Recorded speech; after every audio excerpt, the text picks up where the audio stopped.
And we want to merge them together. We did this by using photometric algorithm developed by Brian Curtis. Here's a single scan, single raw scan, and there's some missing data, and you can see that, well, there's holes.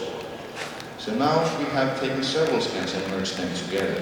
The hole is gone, and also the mesh is slightly denser than before because now we have a bit more information. In the upper image we have a rendering of a single scan, while on the bottom the same location is seen after. For the research community. And so I think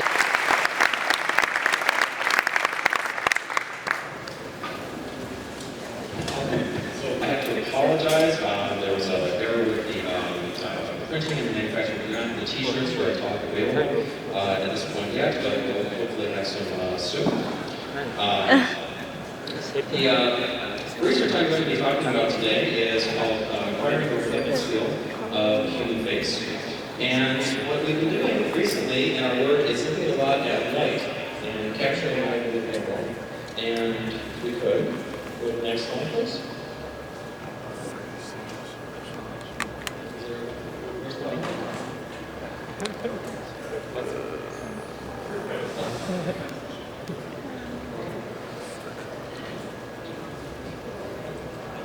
Sorry, hold on a minute.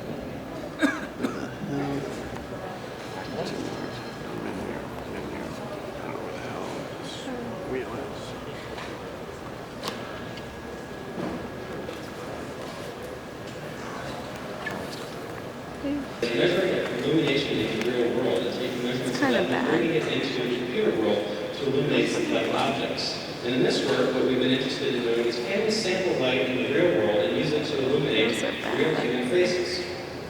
There's been actually a lot of very interesting work recently at SIGGRAPH in acquiring facial models and making realistic renderings of them, both for static renderings and for animations. And these are just a sampling of the papers out there. Hanrahan and Kruger developed the first realistic model of how light interacts with skin, using a multi-layer model to get some of the subtle reflectance properties of skin in synthetic renderings. Bregler, Winter, and Higginbotham developed facial animation systems. Sager et al. At Pacific Title Mirage and Life Effects showed an animation in last year's electronic theater that showed a realistic face that was done through motion capture and animated. And it's a very interesting work. Marshall et al. Looking at Cornell were able to take aggregate measurements of the VRDF of human skin using a reflectometry. So let's take a look in general at basically how a face reflects light. So here's our human face. And a face, like any other object, is something that takes incident illumination and then reflects it back out in some manner or another into radiant illumination. So saying this a little bit more formally, we can say that the face takes an incident light field, which is a four-dimensional function, and turns it into a radiant light field, which is another four-dimensional function. So if you put these two functions together, you can get what we call a reflectance field, which is an eight-dimensional function. And if you were to know exactly what this function's value would be for any one of these parameters that you might pass in, you would be able to render this space from any direction in absolutely any form of illumination completely realistically, without having to do any simulation of ray tracing or global illumination. All of the effects of scattering, subsurface scattering, reflection, self-shadowing are just being coded directly within there. So in this work, we wanted to try to capture as much of a reflectance field as possible and then use it to create some computer renderings. And the setup that we had was a way of getting slices, four-dimensional slices of the reflectance field, which is done by having two cameras, which take a picture of the face, aim at the face, and then a light source, which will move in a two-dimensional array of positions, illuminating the face. And this gives us these slices of the reflectance field. The device we built to do this we call the light stage, and this is an image of it. Basically, the subject sits in the middle, and then the light source is about 5 feet away from the face, and it's on a 2-bar rotation mechanism. This is made out of ABS plastic. The spotlight there is on the inner bar, which we call the phi bar, which goes from the North Pole to the South Pole. And that's attached to this outer theta bar, which rotates around in azimuth. And if you take a long exposure photograph of the thing, it takes about a minute to go from the top to the bottom. This is what the light stage looks like. And during the course of this minute, then you get the face illuminated by every possible direction of light. And the data sets that we typically have been taking for faces are 64 in horizontal direction and 32 in the vertical direction. This is heavily subsampled version of this data set. And one of the nice things that you can do when you have a facelift in every possible direction is that you can then illuminate it as it would appear in any form of even illumination, just by adding together the color channels of the images, which takes advantage of the additive nature of light, which we've seen in a number of other works. People have been able to create computer renderings of objects using renderings that were just done under individual lighting conditions to get composite renderings. And I'd like to show a video that shows this in action.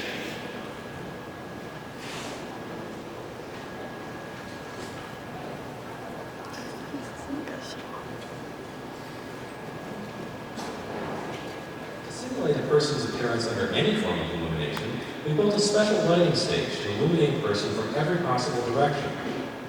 In the course of a minute, a spiraling light source illuminates the face from 2,000 directions. Here we see a simplified set of these lighting directions. To generate an image of the face illuminated by a captured lighting environment, we resample the lighting into the same set of directions and scale each image of the face by the color and intensity of the environment in the corresponding direction. Adding these scaled images together then generates an image of the face under the sampled illumination. To show this effect in motion, we can rotate the lighting around the subject and transition between different lighting environments.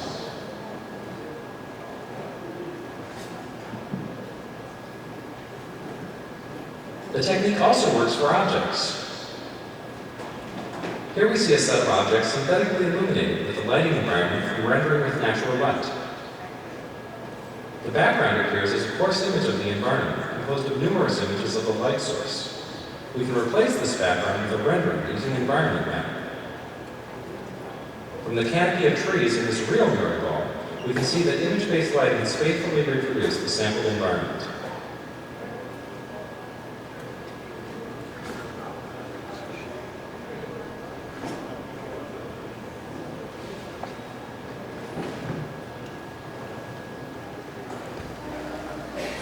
Thank you. Can we go back to the slides? So in that last example, it was a set of objects, some of which were refractive. And what we were able to do was to use the environment mapping technique that we saw earlier in the session, actually in the last year's version of it, it's improved since then, to simulate correctly the light coming from the background and, of course, include the refractive objects correctly. So these renderings here, a number of them you saw were done from samples of light in the real world. And we have these things on the web. If you go to the Light Code Image Gallery, which you can find on that website, you can download these measurements of incidence illumination that have been captured in various environments. So one of the things that we wanted to do was to also try to make this work as efficient as possible so that hopefully we could do a real-time demo of it. And the way that we were able to do that was to look a little bit more closely at what's actually happening for each picture of the face as the light reflects off of it. So let's take a look at, for example, this particular point on the forehead. So what happens is that the light goes around, starting at the top, and goes 64 directions around and 32 top to bottom. You can form an image out of any pixel of the face made up of the color that pixel is from every one of these lighting directions, these little 64 by 32 reflectance functions. And so what you can see is that for this particular one, which is on the forehead, it's black for about half of it, where the light is behind the head. And then you can see that this is basically the sort of diffuse lobe, which is the result of the light in the forehead and the subsurface scattering of the light and then coming back out of the skin. And then also this bright spot here is when the light source is across the mirror angle with respect to the camera, and you get a specular reflection, a specular lobe of light. There's also two artifacts that we get because of our recording apparatus, one of which is this black bar across the bottom, which is the result of the phi bar blocking the light from the person. For some of the things, we don't consider that in our reflectance analysis. And also, when the light source is directly behind the head, lens flare actually causes it to blossom out into a little bright area. So our renderings actually, if there's a bright spot in our synthetic environment, we actually see the lens flare with that real camera that we've seen in the face, which in some cases might be desirable. In many cases, probably not. So if we look at a different part of the face right here next to the nose, we actually get a more interesting thing happening because the nose is actually going to shadow this area of the face with respect to those light sources.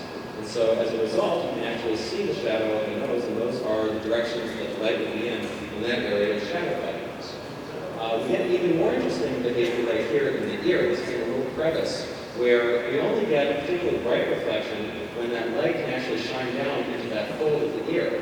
But if you notice, in the area on the right, you actually still get something when the light source is behind the head.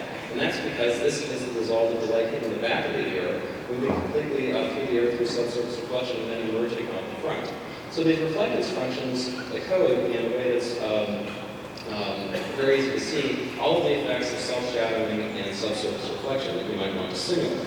So what you can do is then basically do exactly that same lighting calculation we saw in the video by taking a map of incidence illumination, multiplying it by a reflectance function.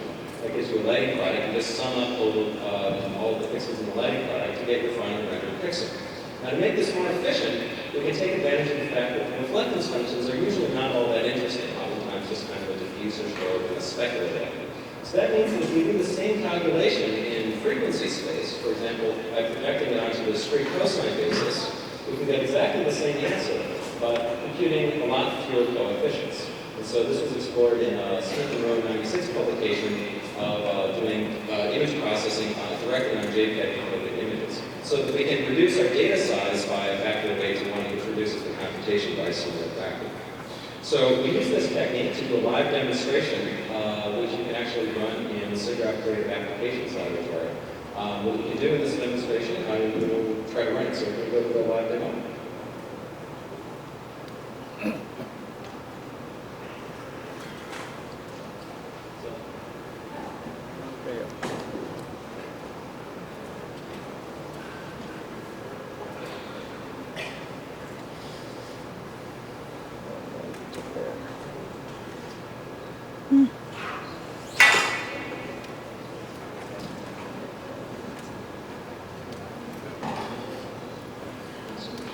Alright, so let's take a look here.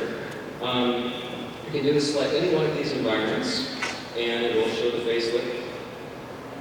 And what we can do is then spin the environment to see the facelet with the environment as if it were spinning around them. You can also use synthetic light sources, move them around. You can actually see the effect of hitting the lens flares when the synthetic light is behind. And for any of these lights, you can adjust their color, how wide or narrow the light is, and also their intensity.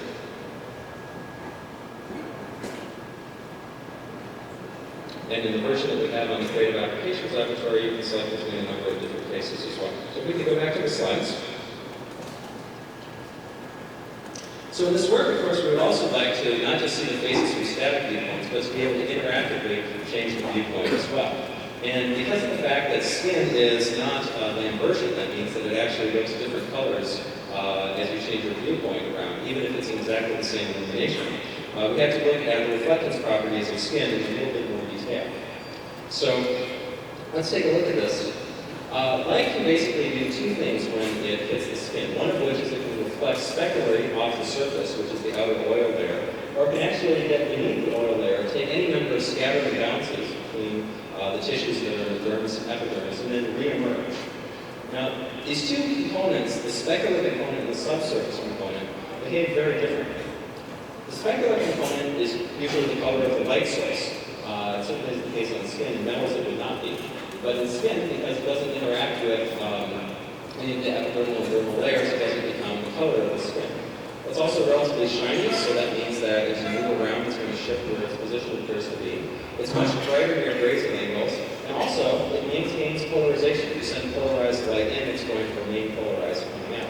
The subsurface component behaves much differently. Since it actually gets into the layer of the skin and gets the various tissues in there, it picks up the color of the skin because other wavelengths are absorbed. It's much more diffuse because the direction that it comes out is more randomized.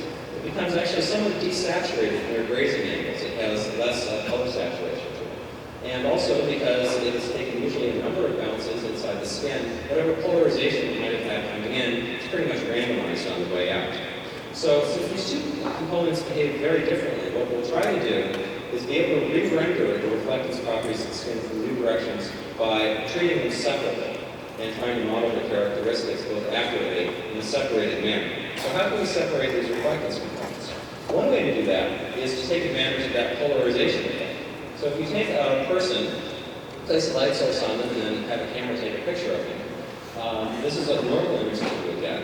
If you want to see just the subsurface component of the reflection, what you can do is polarize the light source, for example, vertically, and then put a horizontal polarizer over the camera. And the result is that all of the light that is going to be specularly reflected off the oil layer will get blocked by that second polarizer because it will maintain the vertical polarization. But anything that makes it into the skin is going to get depolarized, and so half of it will make it through that second polarizer. And then you can get an image of them with absolutely no specular reflection. Even that bright dot that you can see in the eyes is completely illuminated. And this is something that you can actually try interactively just with a flashlight and polarizer over it, and then a polarizer over your other eye. It's an interesting effect. So then what you can do, if you like, is to subtract the image that has the specular reflection, or subtract the subsurface component from the one that still has the specular reflection, and then look at the specular component on its own. Now, there's also other ways to do this separation. If you have a large number of samples of the illumination that have been explored in the computer vision literature, doing this based on color techniques, color space separations, such as in these publications as well. And so we actually use both in our paper. We use the polarization method to study the effects of the chromaticity fall-off in the subsurface component. And that allows us to use the color space techniques with some small modifications to separate things with only one run of the light stage.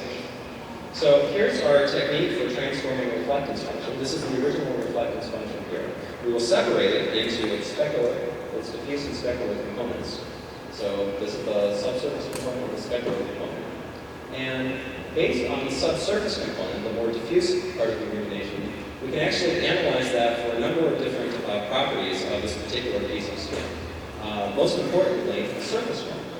And once we know the surface normal, we can actually draw a lot of conclusions about the specular component. Most importantly, we can actually use the specular component to directly imply a Torrance-Sparrow microfacet distribution for this particular part of skin. And that allows us to then, for a novel viewpoint, re-render the specular component in an image-based manner to be the specular component that you would have observed from that novel viewing position. So the subsurface component we make a minor transformation to produce any of the effects of chromaticity fall toward the grazing areas that might be necessary. And then we add these back together to generate an image of the reflectance function that you would have gotten if the camera were in a different point, taking a different point of view looking at the face. Now in this particular case, we actually had a real camera at the direction that we were re-rendering the reflectance function for, taking the reflectance function, and we can compare. In this case, it's a relatively accurate comparison. So let's look at an entire face.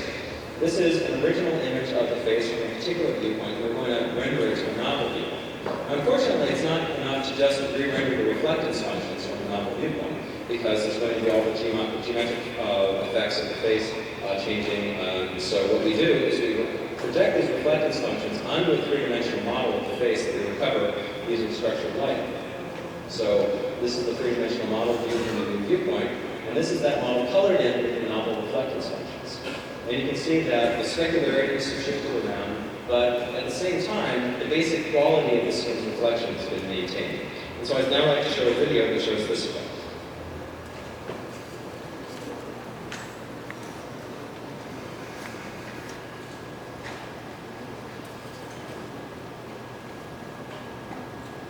We would like to be able to render the face from arbitrary viewpoints as well as under arbitrary illumination. Using the light field technique, a two-dimensional array of cameras would allow this to be done directly for captured data. In this work, we capture data from only two cameras and use a range scan of the face and a reflectance analysis technique to synthesize the face from novel viewpoints. The reflectance analysis is performed on a transposed version of the captured dataset. If we consider a single pixel of the face across all of the captured lighting directions, we can construct a new image we call a reflectance function. Here we see a mosaic of these reflectance functions containing 1/32 of the total dataset.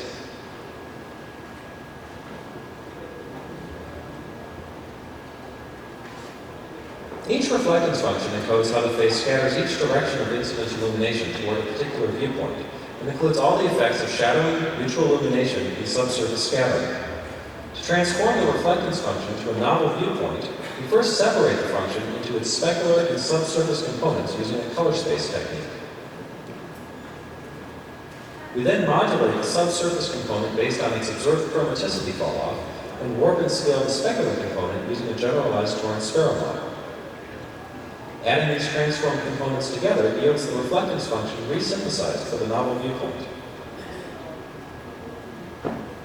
To render the illuminated reflectance functions at the correct positions from novel viewpoints, we recover a geometric model of the face using structured lighting. The normals of the model are noisy, so we instead use surface normals computed from the reflectance data. We then render views that are geometrically from the original camera viewpoints, but with the pixels shaded according to the novel viewpoint. Lastly, we project these renderings onto the geometry, thus placing the correctly shaded pixels in the correct positions and producing the final render. For each of the lighting environment examples, we first show the complete rendering and then show the resynthesized specular component alone. In these examples, the illumination environment remains fixed while the face nods from left to right.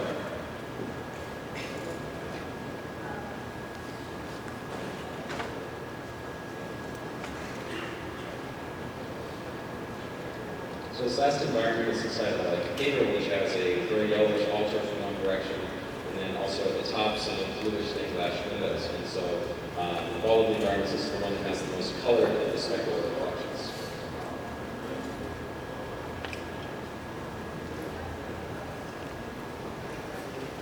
Okay. So you might also want to be able to use this kind of data in a more traditional rendering framework.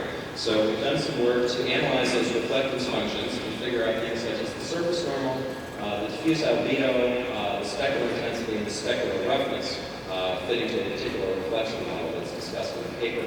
And so if we wanted to use these results in a traditional rendering system, these have been adjusted a bit to take into account self-shadowing and some limited mutual illumination effects. So to just show one last thing that we wanted to do with this work, one of the goals is to be able to film actors in a studio environment and then composite them into scenes so that they have the correct lighting and look like they were really there. So we did this experiment. We took a picture of our actress Jessica Valleau for real in the Berkeley campus and then recorded the illumination that was there. We then rendered the virtual version of her with that illumination that we recorded and matched the viewpoint up using the viewpoint moving technique. And then finally composited that rendering of her face over the original photograph, and we're able to reproduce the illumination relatively successfully. It's important to point out that in this case, the hair and the shoulders are not rendered with our technique. Those are just from the original photograph. So some ongoing work that we've got planned is to, of course, be able to animate the faces and keep, hopefully, not too much loss of realism, to capture more samples across the spectrum for better color matching, and to use higher speed cameras so we can do the reflectance capture much more quickly, and hopefully eventually in real time.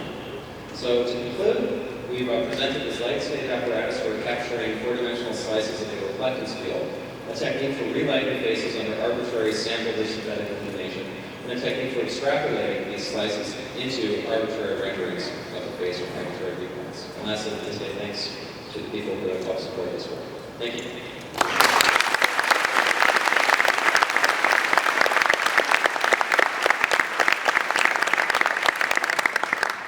Okay, if we hurry, we can ask one or two questions.